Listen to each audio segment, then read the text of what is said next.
Welcome to ontopicretro episode 6. I'm John Cummins. Joining me tonight is kind of last minute change, but Dan Caporello and Chris Logel, who were not the people that signed up to be on, but I got them anyway. How are you guys doing? You got the other Caporello tonight. Yeah, the other Caporello. Does that mean we're the B team? No, you guys are the ones that wanted to be on. We're saving the day, Chris. Solo signed up and didn't have any idea that he signed up. Oh my gosh. He thought that part of the survey was sign up for if you want to be on a show in the future. I was like, no, that was like right now, man. If you want to talk about Earthworm Jim, this is the place to be. And I got you. And he's like, oh, no, I didn't play it. I was like, all right, well, I guess I need some people that played Earthworm Jim. That's funny. And then your brother, he couldn't make it last minute either. He was the first one to ask to come on. So we swapped. I was supposed to be on the Toe Jam and Earl episode, but he like came in last minute, so now I'm swapping for him on Toe Jam and Earl. Yeah. And you know that works. A Caporello is a Caporello, full of we're useless knowledge about video games. It's pretty interchangeable. We checked that box anyway. It's not untrue. Yeah, not untrue at all.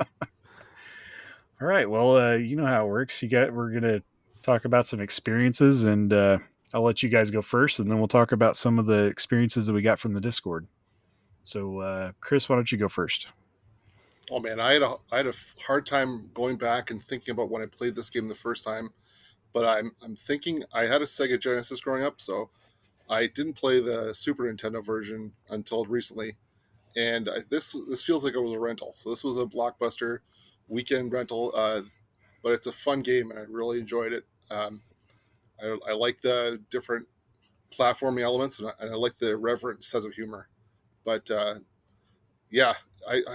hadn't touched Earthworm Jim for a while, and I'm pretty sure no one else had until recently. So it's fun. He's kind of forgotten about it and almost kind of do a new game. I think like someone's got to be working on something that's remotely. Either like Earthworm Jim or Earthworm Jim, one or the other. Well, he's supposedly working on the Amiga exclusive sequel. Yeah, was that a new game or was that a port? It's a new game. Oh, that's how closely I follow the new Amiga. But that was a 2019 news story, so who knows? This is true. The world changed, I think, after 2019, you never know. Yeah, the Amiga changed. Into nothing. Yeah, it kind of like came into existence like a firecracker and left like one. Did it even launch? Like, is it out?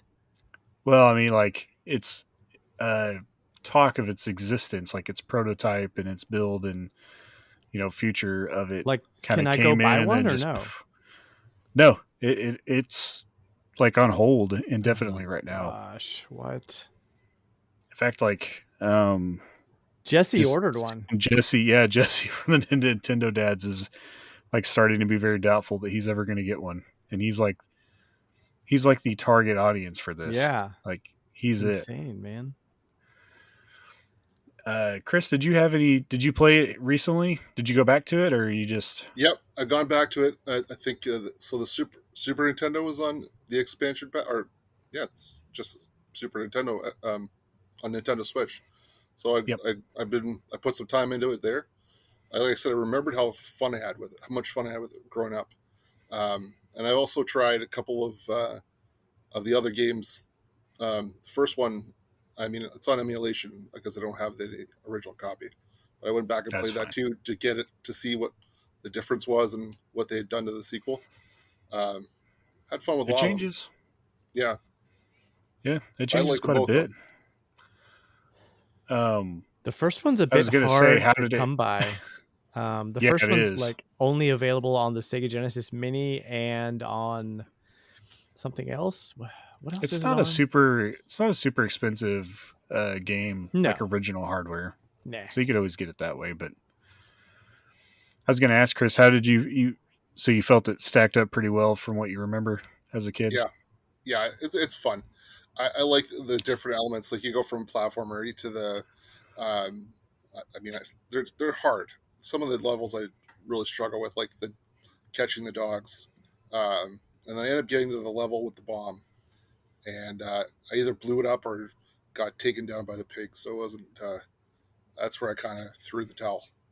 That's where a lot of people make it. What is that? Flying? Is it Flying King? Yeah. Yeah, it's horrible level. Yeah, like I asked a couple in the community, like, what am I doing here? And they're like, oh, just carry the bomb to the other side. I said, yeah, but everything keeps dodging you, or everything keeps taking you down, and so you fired indiscriminately to try and get these things to get off you, and then I ended up blowing up the bomb too soon, and then I'm like, oh, back to start again. Now you have like a very opposite opinion. I think that we're gonna hear from others that talked about the game. I feel like I'm Discord. Gonna be silver lining. I think so, because I don't. Even with Dan, I don't think we're gonna get that same notion from Dan here in a minute. Yeah. So why don't you tell us, Dan? What's your big long sigh for? Yeah. So I mean, you got to kind of understand. I grew up loving Earthworm Jim. I watched the cartoons. I had the action figures. I had both these games on the Super Nintendo. I don't know if I think I owned at least one of them and rented the other one a lot. You know, I was all about it. It was a character that I resonated with. It was gross out humor. It was funny. You know, there's really weird, interesting things going on with the art style. I just really like Ren and Stimpy, that whole style of like ultra realistic, gross out 90s. Yeah. I loved it. Like I was all about it. You know, and I don't know if like because okay, so and like I don't think I ever beat these games, but I had a lot of fun playing them. Like there was some really fun, interesting stuff going on in the game back then. And now going back to it, I kind of did what Chris did. I played a bit of the first one to kind of like anchor myself and be like, okay, here are the differences between 1 and 2, like fundamentally. So going back to 2, it's got its moments, but overall, I just find it to be very frustrating. And so I don't know if as a kid, you kind of just, this is your game, so you have to play it, so you find things you like about it so that you don't go crazy.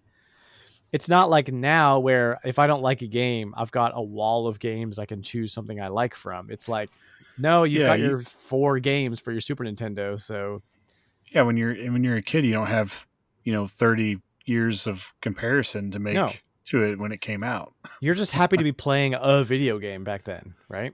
Yeah. So I think that at its core sums up why now I go back and play these games. And I'm just kind of like, the art style still holds up. It looks very good. It's very well animated. It looks like a playable cartoon.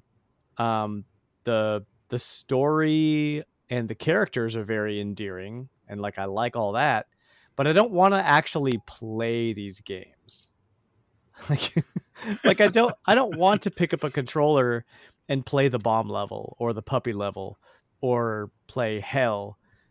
Play Evil the Cat's level in Earthworm Jim 1, or like I just don't want to. Like they're just not enjoyable video game. Take away the characters and the art style and all that stuff, and it's a slippery, difficult to understand where to go, like just not a great experience. When nowadays we've like perfected the 2D platformer, even 2D platformers with very, very unique art styles. I mean, you go and play something like Hollow Knight, which has a very unique art style, but at least it nails the execution as well, for the most part, as far as platforming goes. So yeah, I think like 1,000-foot view, that's kind of where I'm at. Like I was very disappointed going back to both of these games, and discovering that I actually don't really like them very much now. It's weird. Yeah, I mean, I had a pretty similar experience. I remember at least playing these games as a kid. I never owned them, so it must have been rentals. I think I remember playing I didn't go back and play the first one like you guys did, but I remember enjoying it more. Like even as a kid, I remember playing Earthworm Jim 2 and being very confused. Like even in the very first level, like sometimes it's hard to even tell what's a platform and what's not. Where to go? Can you jump through this? There's definitely a lot of trial and error. The platforming is not great. He's kind of airy. Oh my gosh, I gotta tell you, his jump is horrible. The first level in Earthworm Jim 2, the tire level, can go to hell. Like it's so annoying, bouncing around all over the place. Oh my gosh. I mean, it is funny though. It is funny that the boss of that level is you eating the fish. Like that's it. Yes. Yeah. I can appreciate that, but I don't want to actually play the game. I'll just watch a walkthrough or something. Speed run. Yeah. So the jump doesn't feel good. The landing doesn't feel good. It's hard to tell if you're sticking to a platform or not. It's hard to grab onto a ledge. It's hard to use snot. Yeah, I was gonna say snot's really kind of the only thing that works a little bit. Like it's better than what I expected to from that type of loose physics. Like I didn't have any problems maneuvering through the second level where you're using them to grab onto places and swing across and stuff like that. The plasma gun is horrible. Mm-hmm. It's like the worst weapon in a video game ever. Like, yeah, it's you can't shoot what you want to shoot, the enemies just are, meat bags. They just absorb so many shots of your gun. And like technically, you can shoot in 8 directions, but getting that to work without accidentally running left or right. Yeah, it's not great. Not great. It's definitely not a Metal Slug. Oh my gosh, yeah. Because they tried to do too much. Like I wish it was just a run and gun, but it's not. It's like very heavy in the platforming part. Yeah, and even puzzle like. Yeah. There's lots of like, they're not heavy puzzle elements, but there's definitely like you have to go this way to figure this out. It's almost like a Metroidvania in some levels, even though you don't revisit things. Like you have to go a certain way and then you run into a dead end, go back the other way. Yeah. But yeah, no, it's exactly what I remembered it as a kid. I was always like you, a big fan of the art style, like the characters. I watched the cartoon as well. It was just kind of a thing when we were kids. Yeah. But the game itself just didn't hold up, especially when we had games like Donkey Kong Country that came out, around the same time that I played it. Even Mario. I mean, Super Mario World is like infinitely better platforming than this game. Like there's no comparison. But what you play this game for is, like you said, the gross out humor, just the bonkers things that's going on in the levels. Like you're not going to play another game where you're bouncing a puppy off of a marshmallow or whatever that thing is to try to get it over to the other side. That's right. Yeah, credit where credit is due. The art in that game is gorgeous. It's like they had the creative team was on point, but the people that actually developed the game needed to be fired. I don't know. Like it has problems. I mean, like that's the thing I enjoyed the most about the game. And right from the start, you're bouncing around in the tires, and all of a sudden, there's a cow hanging, or actually, it's the refrigerator. You shoot the refrigerator down, the cow launched, and you're like, "Yes, I did it! I don't know what I did, but this is awesome. Where else do I get to launch a cow?" Yeah, it's good. Or even the animation where he's trying to use the seesaw like to launch himself, and it fails. It just smashes him. The board breaks. Yeah, the board breaks, or he gets like different levels have different. Yeah. No, it's in. I don't know. There's just something about the game that's off. I don't know. I want to like it a lot more than I do. I appreciate its historical value, like that it's here and that we got it, but it's definitely not the game that you want to play whenever you see it. No, if that makes sense. And it's a real shame too, because I feel like I used to love it, and now I'm just kind of like, I'm okay if I never play it again.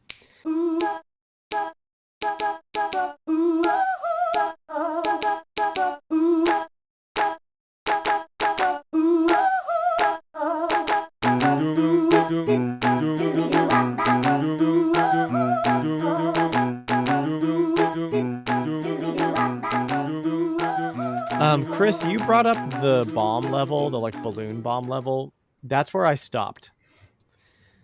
And boy, oh boy, do I have problems with that level. Like, you have a gun, but it's so unwieldy and the perspective is so weird. Like, you never know where things are coming at you from, how to dodge anything. And like, you can turn around, which is weird. So like, that threw me off the first time.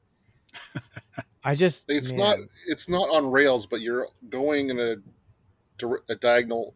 You're going up to the top right of the screen, and the screen is moving, whether you want to. Hides, and it hides everything that's coming at you until it's too late. So for sure, I can see where that poorly designed, it's frustrating. Poorly designed level, not fun. I mean, even if you go to the level before that, where you're like hopping on that chair that goes up the stairs and avoiding the old ladies that are falling, the timing, like, it was really weird to try to get that timing down. Like, you have to be right on it. So it takes like 5 or 6 times of trial and error. It's like, do I speed up for this one or do I slow down for this one? Speed up or slow down. Because there's no reaction time. Like, you kind of just have to know what to do. I think I had to write it down, actually. I wrote down Old Lady 1, slow down. Speed up. Old Lady 3, speed up. Old Lady 4, slow down. Yeah, because you have to remember. It's a pattern you have to remember. Yeah, it's almost like a, quick time sequence that you have to perform, even though it's only one button. Oh. So we did get some experience comments from the community on Discord. A lot of them are very similar to what we were saying. So Wondrous Will in Discord he said he hated it. So that's it. Yeah, that's the whole comment. I asked him if he wanted to be on the show, and he's like, no, I don't really have a whole lot to say about it. And I was like, well, I mean, I think that's kind of how we're all going to be. And then then the very next, he's like, I hated it, so I'm not coming on. Will. And then good old Will. Yeah, I love his honesty. It's brutal, but it's good. And then we had our very own third strongest mole, who he says what Earthworm Jim makes up for in style and variety, it lacks in being incredibly frustrating to actually play. Yeah, which is exactly what we were talking about. So true. And then LPD says it was always a clunky platformer, one that required precision but provided a very loose control scheme that demanded you to spend time to get good. However, it dangled at such a wonderful, absurdist aesthetic that often poked fun at the anthropomorphic mascots that we grew up with loving, that I found myself pushing through the game to see what crazy thing would happen next. That was me as a kid, for sure. Like, I pushed through that game as a kid. Yeah, but as an adult, as much as I appreciate the aesthetic and the art, I have too many other options now, as I was saying. There's so much. Yeah. Liam's not wrong, but I mean, for a game that typifies the sort of the 90s, like the Family Guy, where the odd comment turns to a completely different flashback or bubble. That's what this game is. It's sort of like, let's throw some wacky elements in there that don't really fit anything else in the game, which is fun, but also doesn't make a lot of sense. Like this character, I don't understand the multimedia sort of presence that it didn't stick around or that didn't catch on. It was just so, yeah, it was just so engrossed in the 90s. It's starting to kind of make a resurgence. Like, they have that new cartoon planned, and there was a game in development, I guess, but it's making a bit of a resurgence now. But also, there's a little bit of controversy about the creator that we don't have to get into right now. Okay. So yeah, it's kind of I don't know. I don't know that Earthworm Jim is ever going to have another time. I feel like in this age of social media, this is a very memeable game. Like the cow, well done. Well you done. Can do that. It's all over, right? Yeah. Cow launched. I just can see you putting that all over Twitter just because. Oh man, yeah. If social media would have been around when this game launched, it would have been a heyday for sure. Cow launched. And I don't think the original TV show really did as well as they wanted. It didn't stick around super long. Yeah. I watched 2 episodes of it recently to kind of like remind myself about it, and it wasn't. They didn't go full on Ren and Stimpy with it. They kind of kiddied it up a little bit, which probably hurt it in the long run. Like it was a bit too much like every other wacky like Animaniacs show out there at the time. Yeah. Whereas Ren and Stimpy was pretty revolutionary for what it was doing. And if they had gone with more of an adult theme back then, they might have also captured kids in that.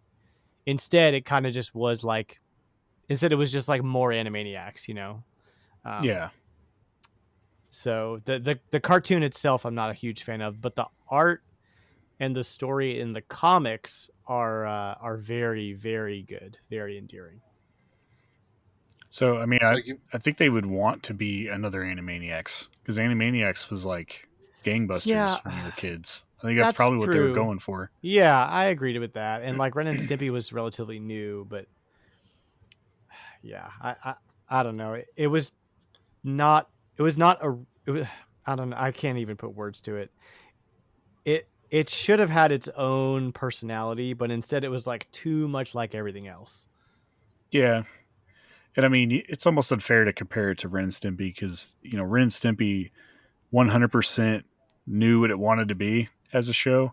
Yeah. It's just that people didn't know what to expect or how to handle it, Right. It was kind of early day, like stuff like something to compare it to would have been like The Simpsons at the time, where like people were either loved it or off put by it.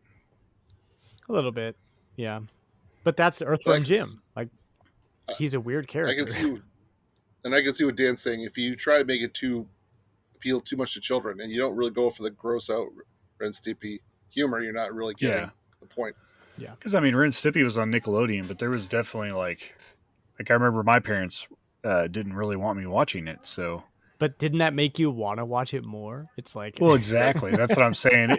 To me, it kind of appealed the same way that like a Beavis and Butthead did, or in a way, or even like I said, like The Simpsons. Like it was a show that I wanted to watch, but it was kind of taboo in my house to watch something like that.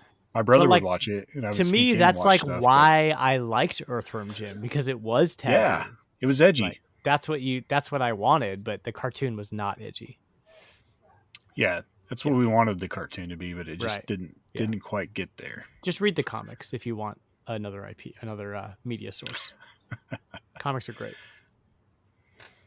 This made me think of another IP that I remember growing up, at least for video games, the Battletoads. Oh yeah, there's another one that fell off.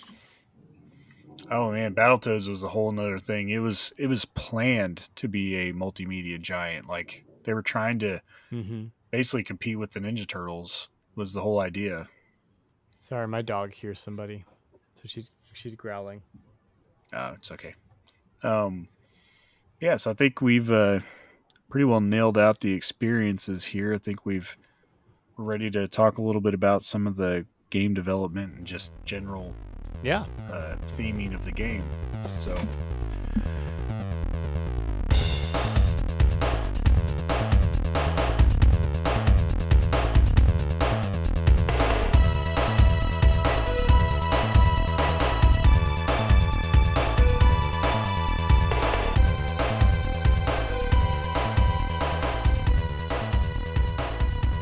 this game was released it's kind of like a stair-step release, but it was released in the US on November 15th, 1995 for the Super Nintendo and the Sega Genesis. December 22nd, 1995 for the Genesis, and January 25th, 96 for the Super Nintendo in Europe.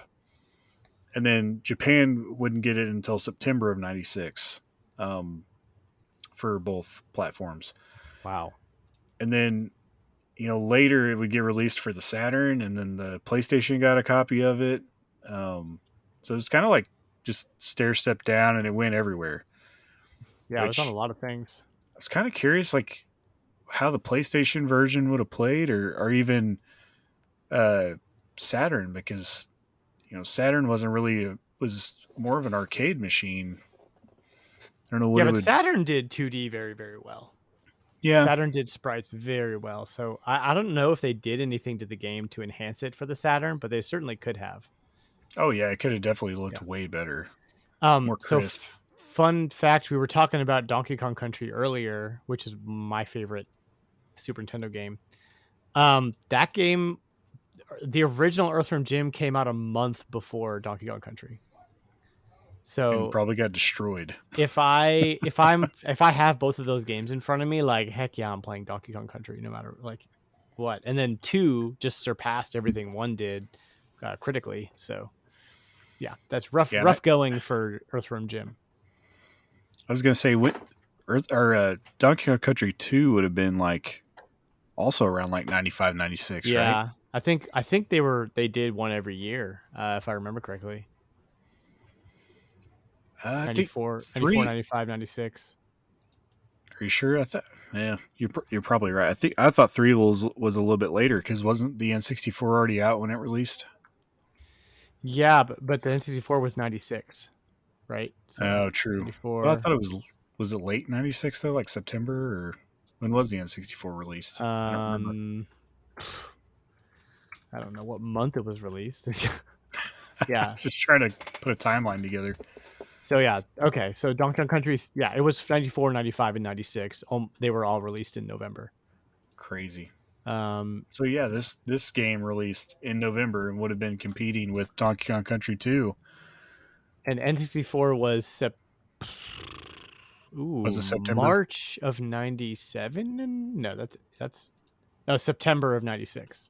That's what I was thinking. Country 3 was out after the N64. That's what we thought. Yeah, I knew that because I remember playing the N64, and then they're like, "Hey, Donkey Kong Country 3," and I'm like, "Wait a minute, why isn't this on the N64?" Right? Yeah, this is all stuff we knew, but it's like the dates of everything is out. It's weird. Earthworm Jim. But yeah, so I'm looking here. There's an Earthworm Jim 3D that released for the N64 in 1999. Yes, I didn't know that was. And it's a totally different game. Very not good. Yeah. I own it, and I wish I didn't. Great. If anybody wants a copy, I might take you up on that just because just to play it. I'll let you borrow it. I'll send it to you. Morbid curiosity. That will ruin your full N64 collection that you're going for. I said, yeah, I know. That's okay. I can do without one of them. I'll send it back to you if it's bad. Yeah. I guess. Oh, you're gonna send it back to me. So, I mean, Earthworm Jim kind of made its rounds too. Was on Virtual Console. It's just recently been released to the Switch NSO app for the Super Nintendo. It even had a version that came out on MS-DOS, which I can only imagine how horrible that would be. There's a weird distinction between the first one and the second one, where the first one is on almost nothing and the second one is on everything. Yeah. It's like they decided to just fully, go full throttle. They're like, we didn't get the kind of response we wanted out of the first game, so the second one's going to go on everything that can play it. Yeah, it's so weird. Because, I mean, I don't know about you, but have you ever seen the DOS versions of, like, Mega Man? No. They're bad. It's like, I can only imagine what Earthworm Jim looks like on DOS. Right. I was confused though because I have the Genesis collection and I'm looking at all the emulators or the virtual consoles, and I was like, the games aren't that much different to me anyway. I mean, I know that there's that reoccurring level in the first one where you're racing the Psycho Crow Pigeon or whatever it is. Psycho Pigeon, Psycho Crow, Psycho Crow. That's right. Psycho, not a pigeon. It's Psycho. Oh, yeah, Psycho. Yeah. Yeah. And then when you lose, you have to fight him. So there's that. That's a different element of the game. But like to me, if you're going to put out 2, why not have one on all these other platforms now? At least on the modern ones. Yeah, I don't know why.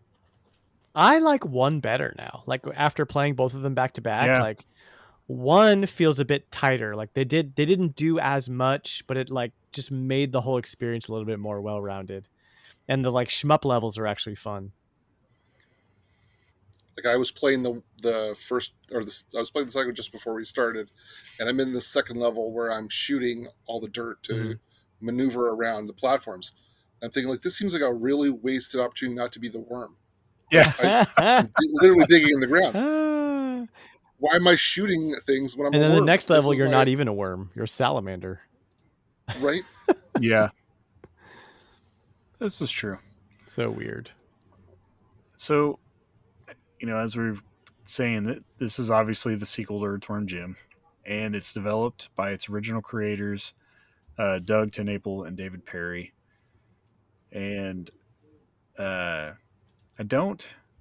you said, we don't want to get into any kind of controversial stuff, but do you know if they did any other? Is this it? Is this the only game they developed? No. So these guys did, and I want to say if it was both of them or just Doug or just David, but they did a game. They did a game called Wild 9 on the PlayStation, which is another like side scroller, weird weapon based run and gun, which is pretty I remember good. it. And then they also did. Nothing really stood out that I could remember that they developed. They also did a game called The Neverhood, which is a point and click adventure. That was on PC, and I think it was on PlayStation as well. Yeah, PC and PlayStation. And then they did a game called Skull Monkeys, which is a what is that? I think it's a platformer. I've never actually seen this one in play, but it's I don't know. And then more recently, Doug TenNapel did a partnership with Pencil Test Studios to make another point and click adventure called Armicrog, which I'm looking at right now. So, and these all have, and if you look at these games, these all share a very similar like absurdist art style. Armicrog is a spiritual sequel to the Neverhood. Kind of a very weird looking claymation point and click adventure.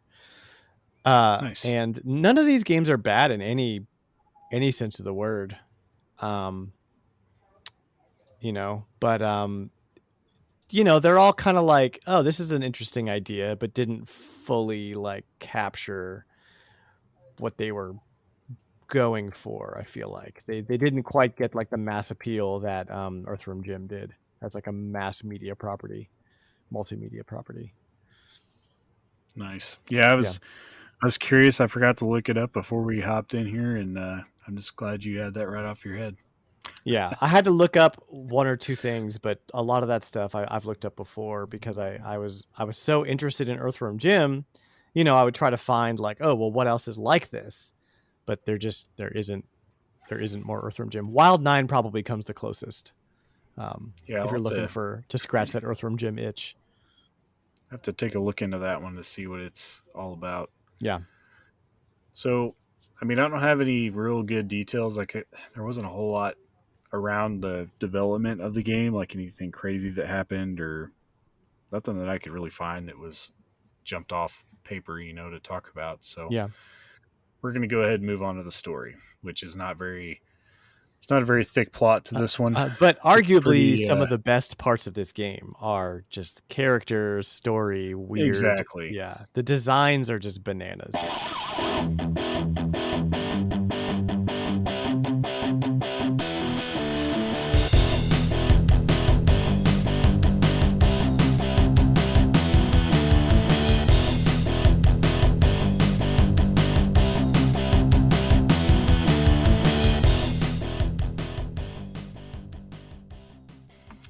So, Earthworm Jim 2 follows the exploits of the annelid superhero Jim and his new sidekick Snot, which was previously in the first game, I believe, as well. Mm-hmm. As they try to rescue Jim's beloved Princess What's Her Name from a forced marriage to the nefarious Psychro.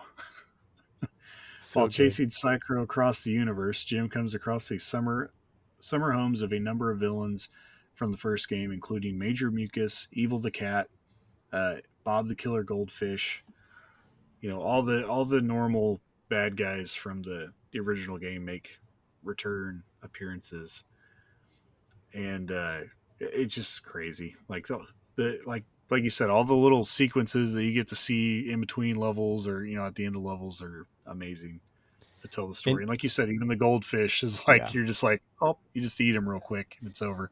You gotta love the like the backwards, like all of these villains have their own like sort of worlds they inhabit and henchmen that serve them. Like Evil the Cat lives in hell, and his henchmen are these like gun-toting mice that are like gigantic, but he's like a little kitty cat. And then Bob the Killer Goldfish, in a similar fashion, lives in a junkyard, and his henchmen are all these giant buff kitty cats. So you can see there's like some subversion of expectation there that's really interesting and funny. Yeah. And then you have the nefarious Psychro. Psychro, such a good villain, man. He is so cool. But I love how like Earthworm Jim 2 at its like essence is basically Mario. When you think about it. I mean, yeah, save the princess from the bad guy. Yeah, who's trying to force her to marry him. Which is never really talked about until Odyssey, but that's what Bowser's doing in all pretty the games. Much. Yeah, that's his. Yeah. Why else do you steal a princess? Exactly. So yeah, I mean, it just kind of reminds me of the I think it was the NES karate game where you're supposed to fight through 6 levels of a dojo, and you finally get there. You save your daughter from the evil ninja. Then, because it's a repeating game, well, you decided to look her the other way, and she got kidnapped again. Now you have to do it all over again. And you're like, Mario, just she's in the other castle. I don't know what you got to do, man. Yeah. Get that thing locked down so she doesn't get kidnapped again, or what's. There's just something about you that just screams, kidnap me, so another game can happen. You guys got to learn your lesson. And this game totally lends to a TV show. Like, I don't know how, they kind of let that one slip, but like everything about this game just screams like a little Saturday morning cartoon like we would have had. I think you mentioned it before, John, but at least according to Variety, this is as of November 2021, there was a TV show in development. And we got a little clip. We got a little clip of it, but nothing else since. Yeah. We can't forget, since we're talking about villains real quick, we can't forget Queen Slug for a butt. Yes, Queen Slug for a butt. Who is just the most terrifying, disgusting slab of a villain. And it's like a Jabba the Hutt, but with a slug butt. Exactly. Yeah. And she's actually Princess what's her name's supposedly her twin sister per the lore of the game, of the series, but as you can see, there's no real resemblance there, but she's very jealous of her sister, which is like her whole motivation. I mean, back to John's point about the creative people being really great for these games. Like, it's true. This is great world building and storytelling and creative coming together with these kind of villains. But when I got to a boss fight, at least the limited number of ones I did, all I was doing was firing indiscriminately. And usually it's about a war of attrition to see whether or not I made it, or whether or not there's not a lot of strategy going on. Yeah, there's not a strategy. You're just literally firing your plasma gun in every direction, just hoping to live. It's like fighting the big maggot in the second level. Oh yeah, that one frustrating. On the unicycle. Yeah, on the unicycle. Yeah, the big maggot on a unicycle. Wonderful. Why was he not a character in Uniracers? He is. He just doesn't have the maggot part. He just doesn't have the maggot. Well, that's the maggots ate the guy that's on the unicycle, and he's just hanging on. Exactly. I mean, Earthworm Jim with the different. I don't know if you call the whip his head whip an attack. It is. I'm seeing you could put. I mean, I don't know how to use it. It actually works better than the gun sometimes. Yeah, for sure. I could see him being a Smash character. That'd be cool. If you want to revive Earthworm Jim, that's where you do. Yeah, I was thinking about this today. I was like, why is Earthworm Jim not in Smash? Like, he's super iconic.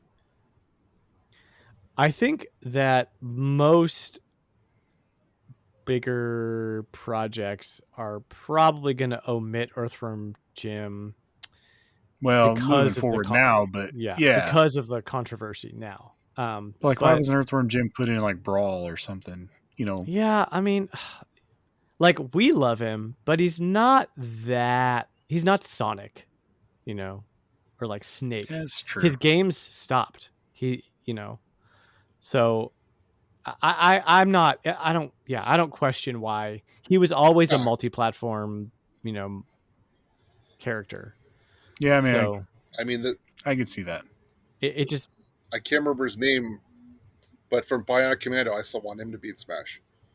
I can't remember the character's name. I gotta look it up. Oh yeah, no, I can't remember that guy's name either. His name is Lester Crester. Lester Slug for a Butt. Lester Slug for a Butt. Yeah, I mean, that's, as we were saying, the story is pretty basic. There's not a whole lot to it. So let's go ahead and talk a little bit about the gameplay, which is, I mean, we've been talking a little bit about it, but it's obviously it's a 2D side-scrolling platformer. We haven't really talked about the weapons as much because I don't think really very many of us got to the point where we could find a different weapon. We all quit pretty early. I would get the 3-finger gun or the homing missiles. Homing missiles are wonderful. Yeah, like that's all I wanted. And then there's, but I found the ammo for them was so few. You got a couple shots and then you moved on. And you have the electro gun and the barn blaster, and then of course the bubble gun, which is frustrating. So what does that do? It doesn't do anything. It just blows bubbles. I got a couple times, so and it would just end up getting you killed because you're trying to shoot all the ammo out before, and there's always an enemy right there to help you out, take you down a peg. Yeah, help you out. Yeah, help you put you out of your misery for having the bubble gun. Please kill me. Please kill me. I don't have another choice. I have to bubble you to death. And then as I mentioned, Snot was in the first game, and then now he's a permanent piece of Jim. He's like in the backpack now. So, which is, I actually enjoyed the parts of the game where you're using Snot to kind of maneuver around the level, and he doesn't make, I don't know, can you use him as a weapon? Because you can kind of like shoot him forward. No, you only use him when you're midair. Because otherwise you're using your head as a whip. And he, Snot's great. Snot's a great little guy. He has the temperament of like a dog in the cartoon, which is always fun. But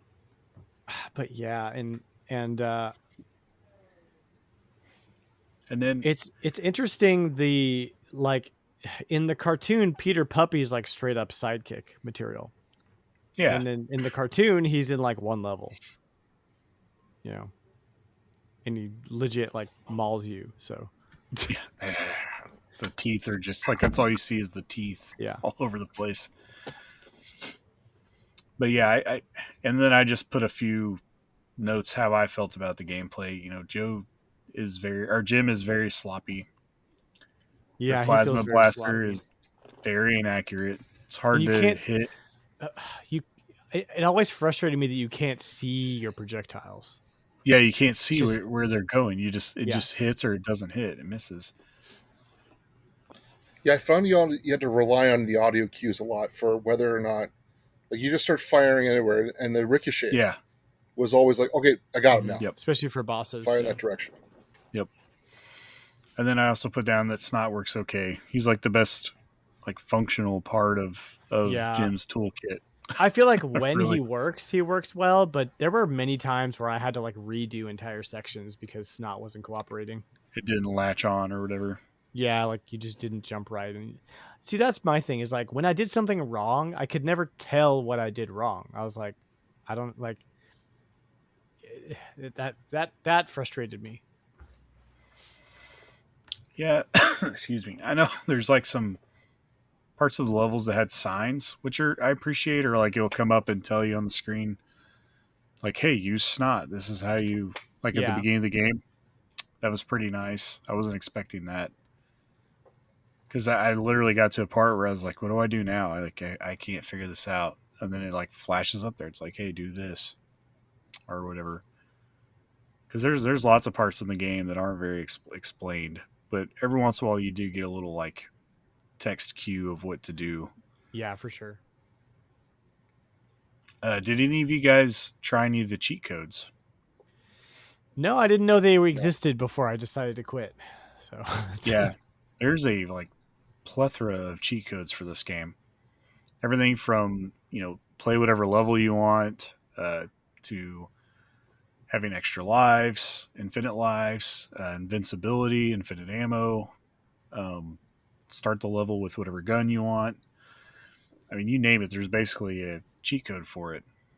So it's good stuff. I thought that was definitely. I didn't think about this until I don't know a couple days ago, and I was already I'd already put my time in and it played what I was going to play.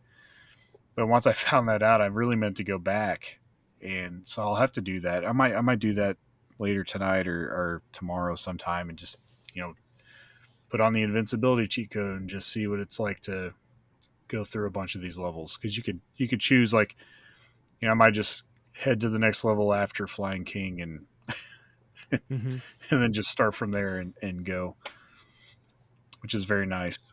That's probably something too much to ask, but I would be really interested if someone at Nintendo could put the Game Genie function into the NSO apps, so that you could put codes in like that before your game boots up. Well, I mean, there's a lot of that's the thing I forget. Like these are 1-for-1 emulation, and a lot of these old games had cheat codes. Like that's just the nature of games. Yeah, they're built in. Yeah, they're just built in. You just hit the start button and start putting your cheat code in. So you don't really need in this particular case, you don't need one. Well, there you go. But I mean, yeah, it's definitely worth, now that I know they exist and knowing what some of them are, and they might alter my experience with the gameplay. Might be a little bit more fun. So I'll definitely have to go try those out. And I usually try to find some fun facts about the game. There really wasn't a whole lot out there for say on this. Yeah, it's weird how devoid the internet is of information about interesting things there's really about not, this game. Yeah, there's really just not a whole lot out there. But one thing, did you guys notice that whenever you finish a level and the cow is saying that, you can hit a button and it changes the speed at which he says it? Well done. Well done. Love it. Yeah. Changes the speed and the pitch and all that. Yeah, it's pretty crazy. Did any of you just sit there on the cow screen for a long time before you realized you have to press start? I did after that, the level before the the Flying King. I was just like, I like this cow picture, but I want to play the game. Like, what's going on? Yeah, I actually well done. All right. Okay.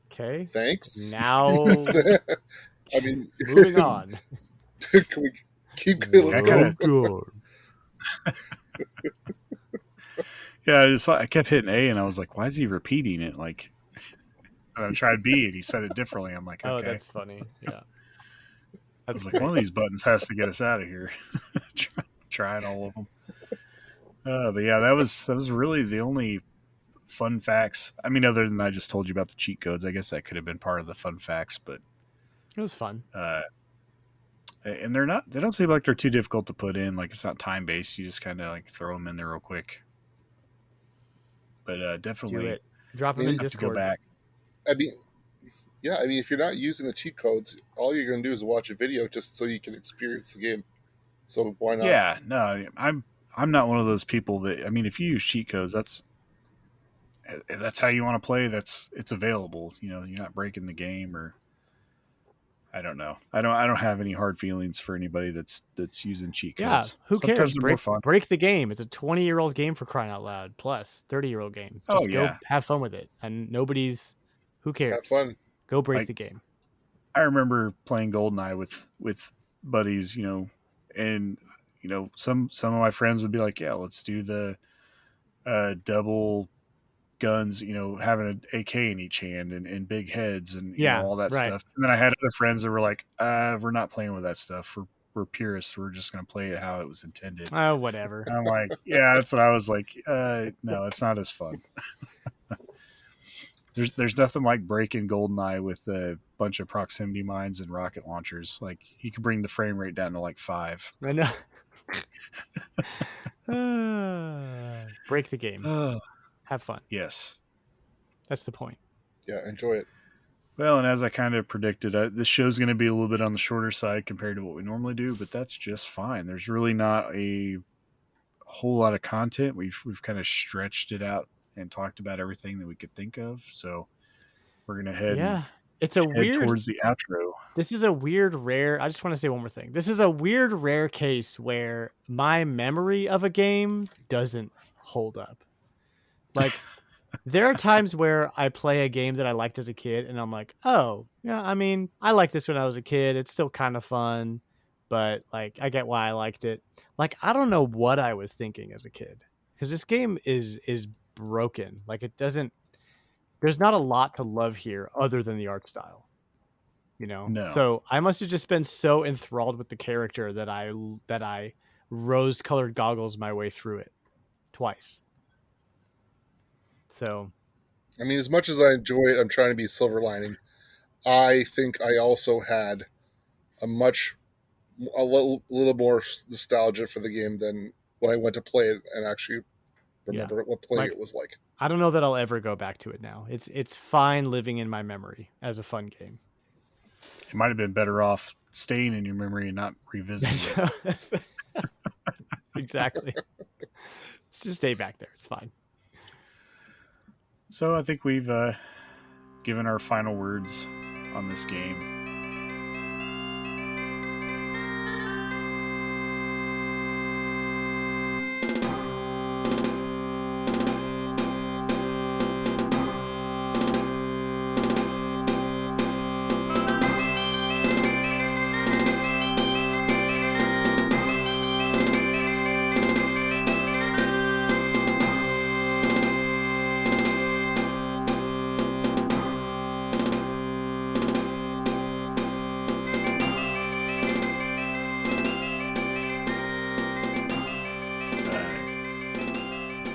Everyone probably knows where you're from, Dan, and all your stuff, but you can go ahead and talk a little bit if you want to. I mean, yeah, if you're listening to On Topic, you probably know who retrologic is, but if there's something going on that I would really like everyone to check out, it would be my development history video on YouTube about Space Station Silicon Valley, which is a little known N64 puzzle platformer that was developed by the same team that gave us Grand Theft Auto 3. So if you want to learn the origins of that team and what they worked on pre-GTA, that's a fun video that I put together.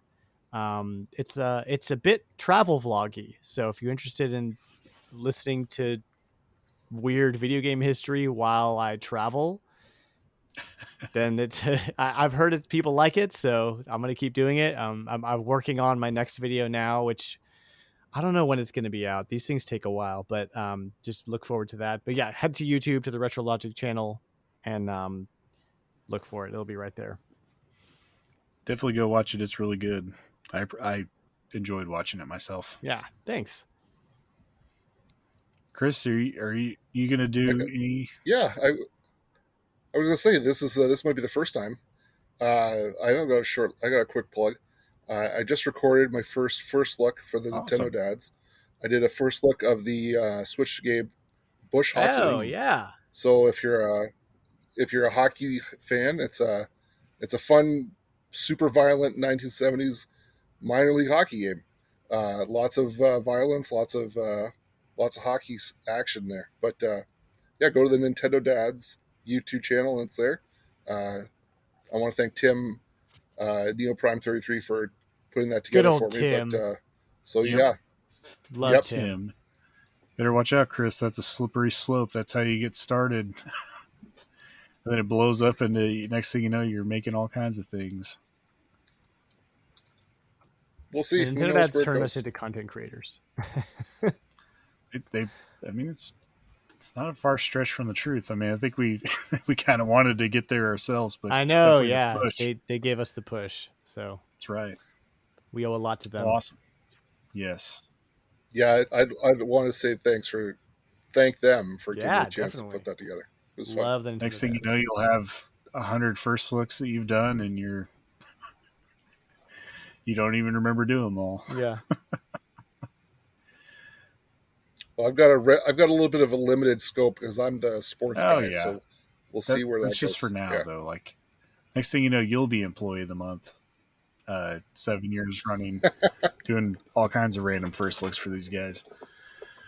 I know that's a tall bar. That's a tall bar to climb. Awesome. Well, with that out of the way, I'll go ahead and announce that the next show's game is going to be Gunstar Heroes. Ooh. So look forward to that. Yeah. That's a good one, man. Up. It's very available too. This is a game that I have limited experience with, so I'm definitely going to be putting some time into it over the next couple of weeks, but it's one that I'm really interested in, and we talk about it quite a bit. And as I was talking a little bit before the show, I feel like I just not, or I guess unintentionally lean Nintendo with a lot of the content that I create, but I always forget that I do own a fair amount of games for other consoles, and I definitely want to start on the shows where I get to choose the game, start leaning towards some of those other things out there. And with Retro Rewind, it's a little bit tough because a lot of our community is very strongly Nintendo focused, so a lot of those end up being Nintendo games. But I definitely love a lot of different consoles. I'm hoping to get some Neo Geo Pocket Color stuff in there soon. Just I have a little bit of everything, so I'd like to share a little bit of everything. Love it. Keep it good. Keep it up. Keep going. Yeah, I wanted to say, John, that all these on-topic retro episodes turn out really great. I'm really enjoying them. Nice and short too. I like it. I appreciate it. They're always fun to make, and my favorite part is just listening to everybody's experiences. That's what wanted me to drive to do something like this, and talk to people. You don't have to love the game, but an experience is an experience is what I tell everybody. It's good. It's good we don't have to love the game. That's exactly. Someone's got to keep it. Someone's got to take these things. John, you have a Twitter now. Yes. Yes. And go ahead and check that out. It's at ontopicretro. It's nice and easy.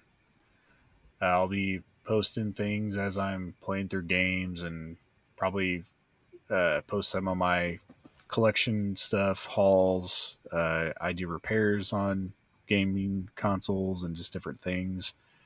So try to hit that as much as I can. No major promises, but definitely you could check out the show there. I'll post all the new episodes of the show on there. So that wraps it up. So thanks for listening on Topic Retro, part of the RetroLogic family of podcasts. If you'd like to send in your personal experiences for the next show but don't have Discord, please send them to ontopicretro@gmail.com. If you haven't joined the wonderful non-toxic RetroLogic Discord and would like to, just visit retrologic.games for details on how to join for free. It's free. 100% free. Hundo P. And best community on the internet. Yeah, I tell people all the time that, it's not just I'm not just biased, but there's just a lot of good dudes, a lot of good people in the community. Yeah, got each other's backs. Yeah, that's it for this episode. Stay tuned for more, and bye now. Laters. Peace out.